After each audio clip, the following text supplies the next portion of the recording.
Confusion arises out of the fact that people assume or think that a fat calorie is somehow different than a carbohydrate calorie. For all intents and purposes, in designing a diet for oneself, these count equally. So, whether you get your calories from steak, bread, or even a salad, the key is how much you eat. And these days, how much is way too much.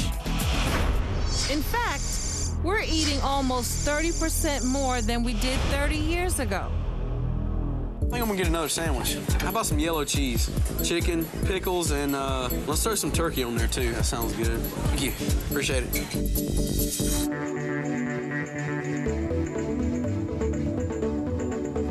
Are we eating too much? No doubt about it. But that's only half the story.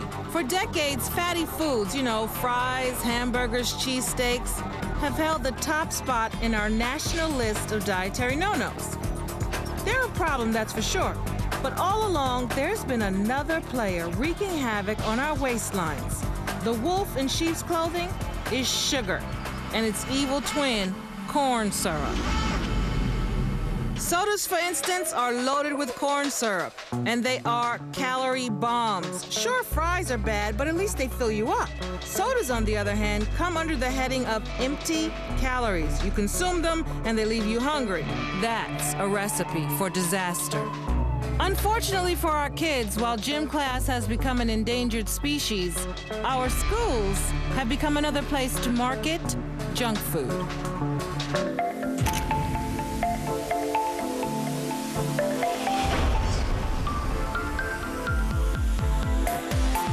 Over the last 2 decades, sodas have been an increasingly important part of calories in the U.S. diet.